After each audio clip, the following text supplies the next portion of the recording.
Hello, fellow members of the Midnight Society. Welcome back to another episode review from the show Are You Afraid of the Dark?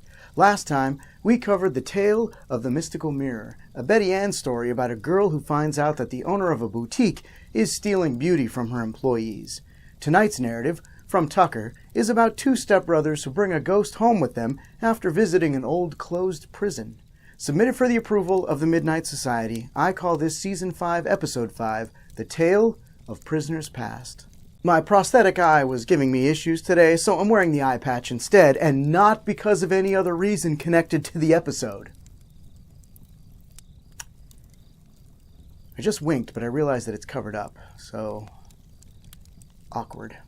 We open on Gary grabbing Tucker with murder in his eyes. Apparently Tucker was supposed to help Gary paint their den, but never showed up.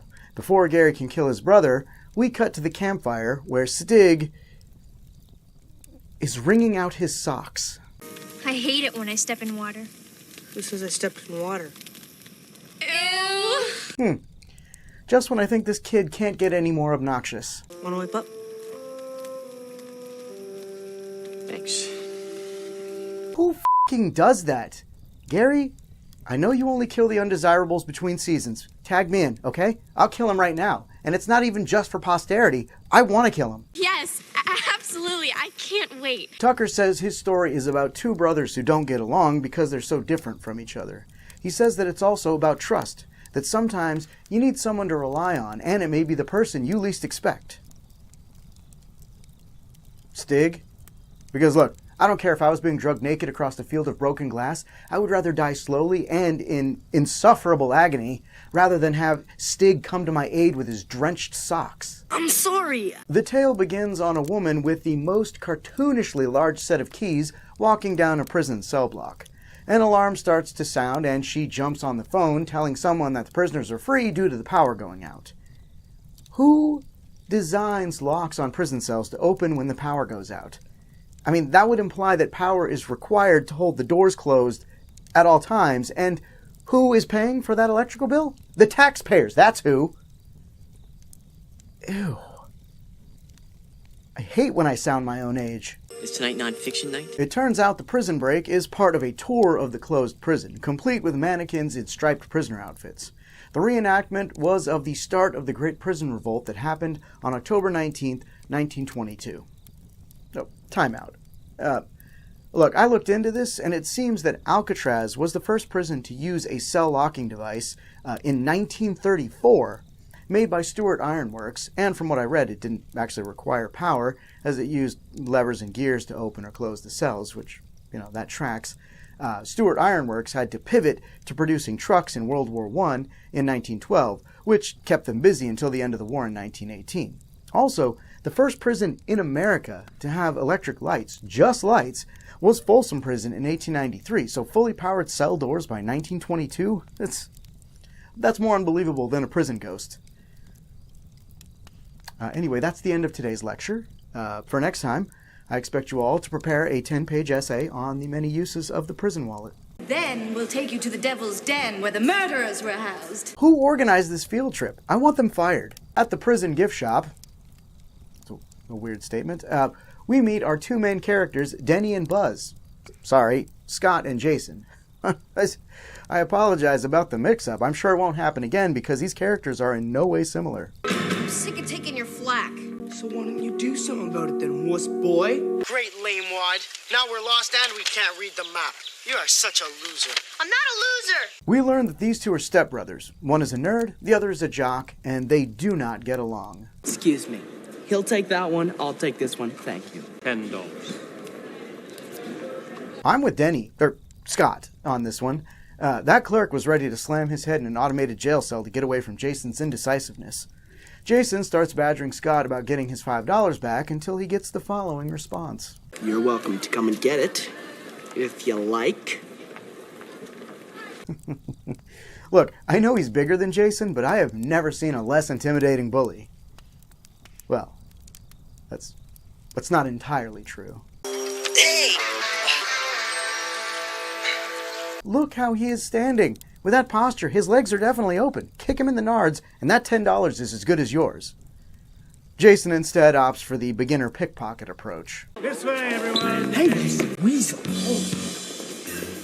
Does no one work here except for a single tour guide?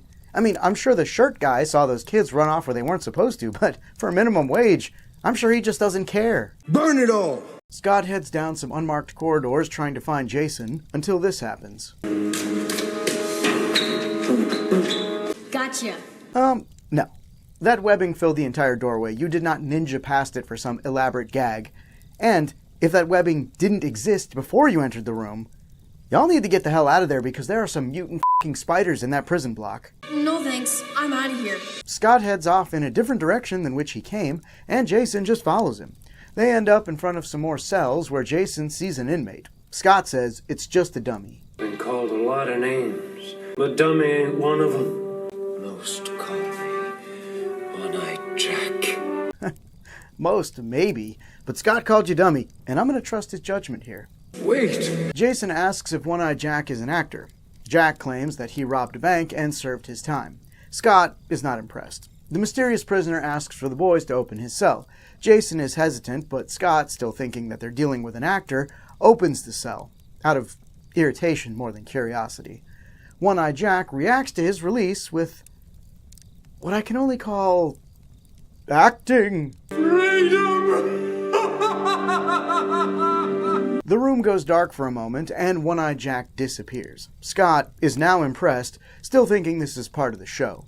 Jack appears behind the boys, telling them to go in the cell, and for maybe the first time in Are You Afraid of the Dark history, these kids detect the stranger danger and get the hell out of there. On the count of three, follow me.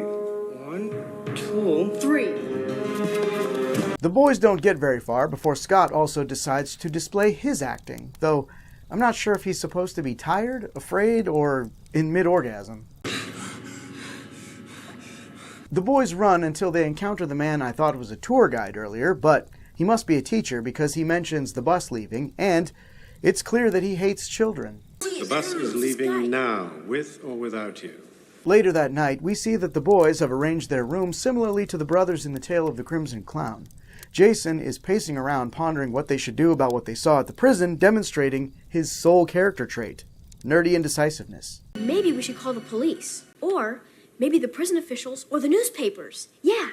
No, they'll think we're crazy. Scott is still convinced that they saw a sneak peek of some new attraction or show, and for the second time this episode, I find myself siding with him. You only have 2 options. 1, you shut up. 2, I shut you up. Choose. Yeah! Get him a body bag! That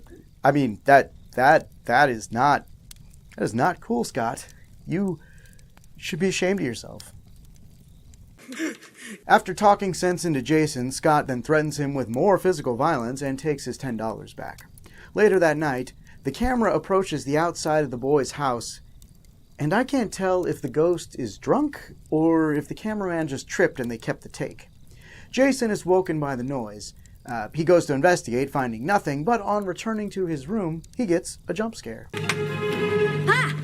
What are you doing? I was getting some water. Jason notices the window is open and starts babbling about his allergies or something when he gets a second jump scare.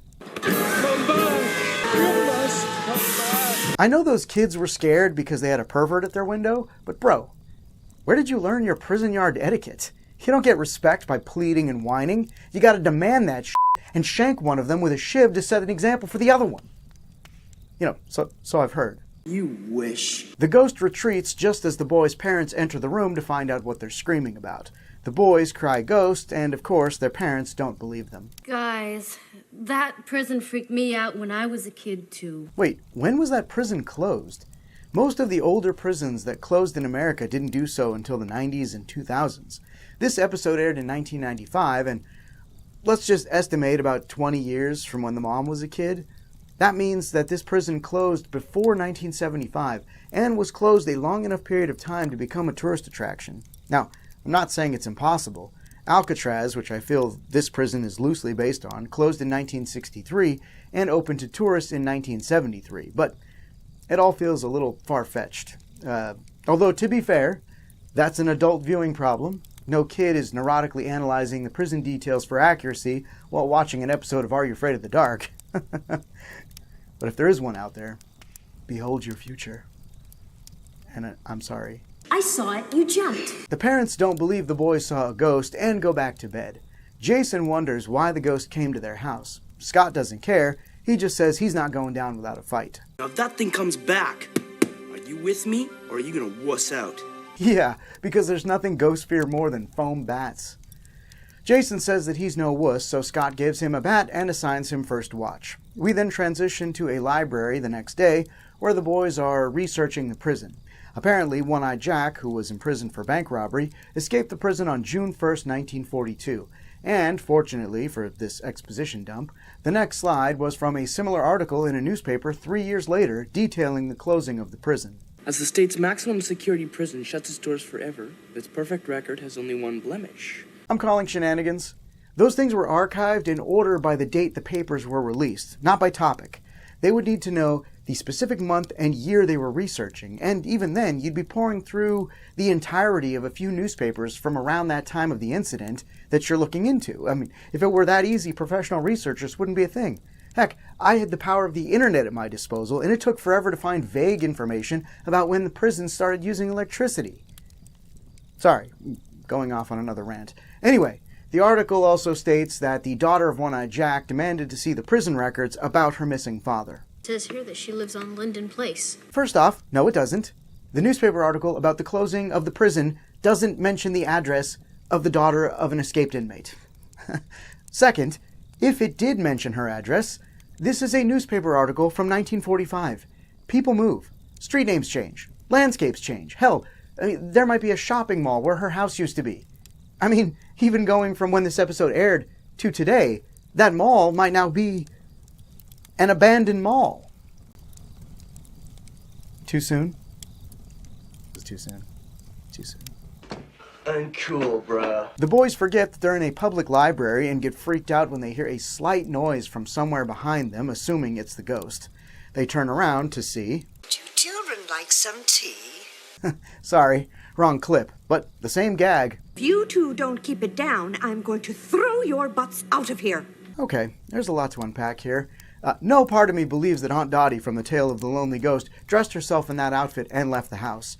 And first we have the protagonists from The Phantom Cab, and now we have stuff borrowed from The Tale of the Prom Queen. 2 episodes that I'm not a fan of, by the way, which doesn't bode well for this one.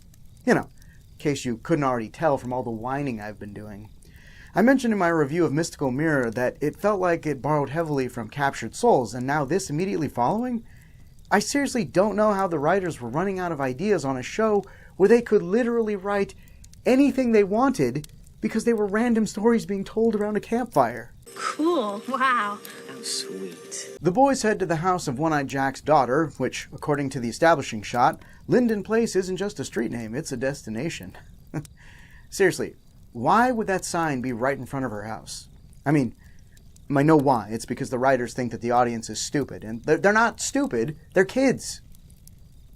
Okay, they're not all stupid. In the previous scene, Jason mentions her address and says we should before getting interrupted. If we just cut then to the boys outside a house, when the daughter answers the door and the boys ask about One-Eyed Jack, we'd make the connection without the comically sized road sign directly in front of her walkway. Yeah, that is kind of dumb, huh? Asking Jack's daughter about her father does not go well. Where's the patch over your eye, boy? Didn't you bring it with you like all the others? Assuming she was a teenager when her father escaped prison, I could see her getting hounded briefly by newspaper reporters and maybe some other teens, but she makes it sound like she's been getting pranked and hassled about it for the last 50 years, and I'm sorry, nobody cares that much about an escaped convict. I mean, sure, there's a lot of people that have an unhealthy obsession with D.B. Cooper, but I mean, that's because he jumped out of a plane and then disappeared and only a small portion of the money was ever recovered. Okay, that is pretty sexy. Anyway, my point is that I could see her being sensitive about it because she never got closure on her father, but I don't buy the bitter because of pranksters route. I will say this, an old woman hobbling after you with 2 canes, for whatever reason, I find creepy as shit. Why can't you let me live in peace? Later that night, the boys are arguing in their room while their parents are out for the evening. We cut to the weird perspective shot again of the ghost approaching the house.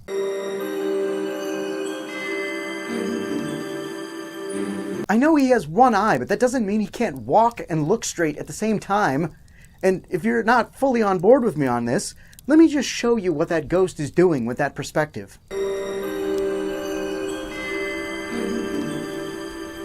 Back in the boys' room, the arguing is about to escalate to the point of throwing blows when this happens.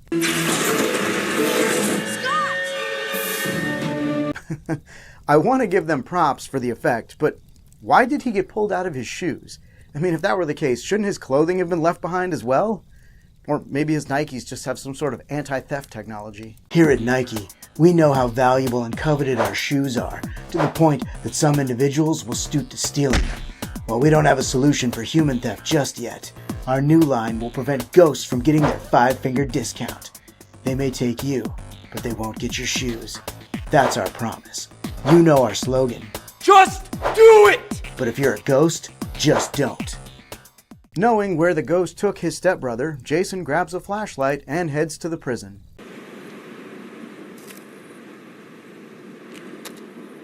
What was your plan? Of course the building would be locked after hours. Fortunately, this is all a trap, so the ghost is kind enough to unlock the door for him. Once inside, Jason heads to Jack's cell and finds Scott unconscious. Jason enters the cell to wake Scott and explain what happened. Jason wants to get out of there, but they are too late. Scott asks Jason if the ghost only took him, how did Jason get there? Jason says that he came to rescue Scott. There's almost a brotherly moment between them that gets ruined when Scott sees a rat. He mentions it went into a hole, and this gives the boys the idea of how Jack escaped. They find a tunnel behind the toilet. You know how toilets aren't attached to plumbing in any way? Wait, that's probably why the prison was closed down. The cells only had show toilets. That's cruel and unusual punishment. You think? The boys enter what they say is a ventilation shaft, but once they're in there, Jason says, We're losing headroom. Yeah, ventilation shafts are built with the same design mentality as the hallway to Willy Wonka's chocolate room. Anyway, as they're crawling, Jason drops the flashlight and can't pick it up for some reason. An exasperated Scott says, Come out to the coast, we'll get together, have a few laughs. Sorry, wrong clip. The boys continue with Scott grabbing the flashlight as he passes it. Jason stops when he encounters an obstruction. Scott joins him and pops the flashlight on to reveal a skeleton. One-eyed Willie. The boys start to freak out, which causes the shaft to collapse, dropping them into the room below. The ghost appears again and explains what happened. No one heard me. No one even knew I was there. That makes no sense. It's a ventilation shaft, not a soundproof chamber. In fact, we see nearby vents when the boys are around the body. The shaft itself was in a room that looks like a kitchen. Just shouting or banging would have alerted someone. Hell, just kicking your legs might have knocked the shaft open. If you did die in there, the smell alone in a ventilation shaft would have been everywhere. They would have known that something died in there. Whether they assumed it was you or an animal, they would have had to open that thing up to find the source of the smell and get it out. And also, how did you get stuck in there in the first place? There wasn't a collapse of any kind that we could see in a metal shaft, so if it started to get too small, just push yourself backwards to your cell. This prisoner was dumb, and I'm glad he's dead. I really am. Got it. The ghost apologizes for putting the boys through the experience and asks them to tell his daughter what happened to him. The boys say that they don't think she'll believe them, and Jack tells them to check his pocket.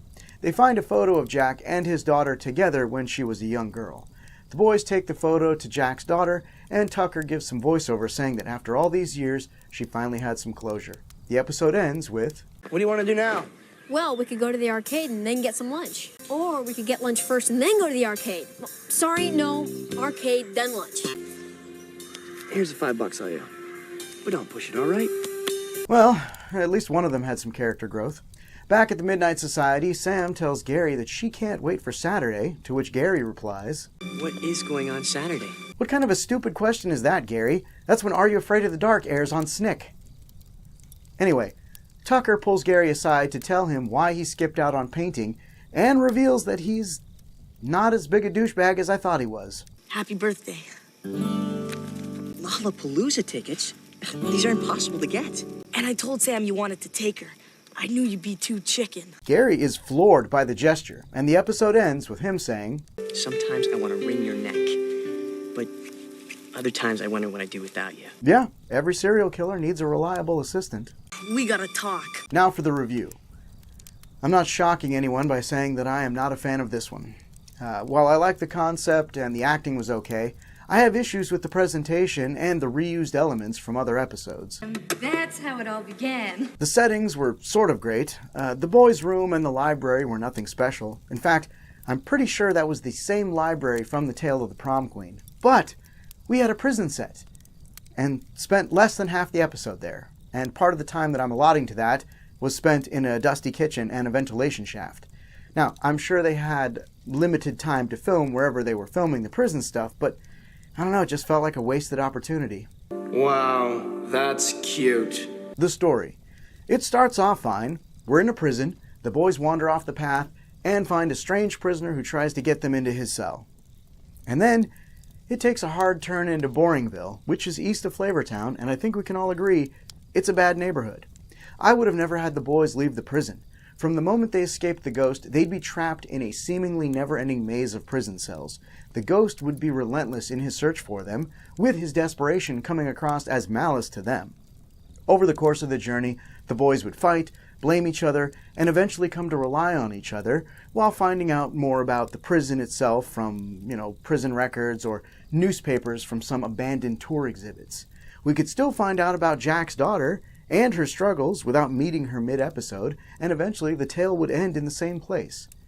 I mean, this would have given us some great opportunity for some scares and a sense of adventure. Man, that was awesome! The scares. While there were a few jump scares and some decent effects, Scott getting pulled through the door is one of the best they've done, I think the ghost horror of the episode fell completely flat. Jack comes across rather desperate and somewhat sympathetic right away, which makes his appearance at the boys' window not scary. If he had been more hostile and aggressive in his, "you have to come back," it would have gone a long way. And don't get me started on the goofy ghost cam. Younger me wouldn't have found this one scary, but it would have convinced me to avoid old ladies walking with two canes. I didn't know the boogeyman had an age limit. The acting in this episode was fine. On my first viewing, I thought it was bad. But on my repeat viewings, I realized that it was just the way the characters were written, not the way the actors were portraying them. While Jason and Scott come across as Buzz and Denny clones, these two are the superior actors, and I secretly did enjoy it when Scott would dial it up to 11. I am going to hit you so hard that your mama's gonna feel it. The adult acting in this episode was also fine. I'm not going to mention the tour guide, parents, or the librarian, as they're all essentially cameo appearances. Jack is hard for me to rate. I think my issues with him are the same as they were for the boys. I think he was directed to come across sympathetic, which makes him a pretty lousy perceived villain. I will say this, he was allowed to do more acting than most Are You Afraid of the Dark ghosts, though. What a pretty way to go. Tucker, while I appreciate what you did for Gare Bear, The Tale of Prisoners Past does not meet the approval of the Midnight Society. The Midnight Society members poll on this one was, at the time of recording this video, 84% in favor of, with 16% against, so I'm being overruled. But don't think you've won, Tucker. Okay, I'm going to file an appeal with the state. Uh-oh. Thank you to my patrons financially supporting the channel on Patreon. Jimmy Purcell, Rick Maxwell, Sean Hart, Jay Booth, Tony Ebers, Jessica Tim, EC, and J.R. Green. If you want early access to videos as well as bonus behind-the-scenes content like these rock stars, you can join my Patreon for as little as $1 a month. Check it out at patreon.com/jackofallnerds. But I'm losing on the deal. I want to thank the following Midnight Society members for participating in this video's poll. Wait, how did I get in this prison cell? Oh, damn you, One-Eyed Jack! Also, this is exhausting. Look, we both have one eye, so I'm just going to call you Jack. Anyway, looks like I have to go crawl behind a show toilet. Names are on the screen.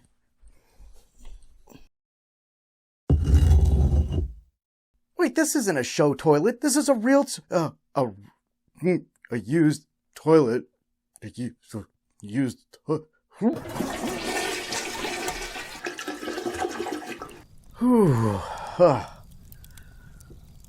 Well, I didn't film my prison escape, I did produce a pretty decent reenactment. Check it out.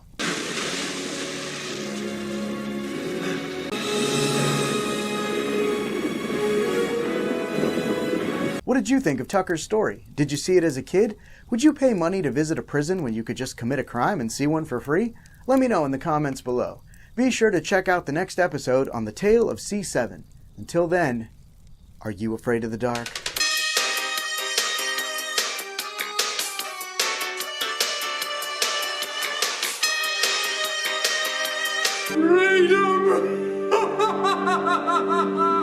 Sup? If you're asking yourself if you should like and share this video or subscribe to this channel, just remember what we say here at Nike and just do it!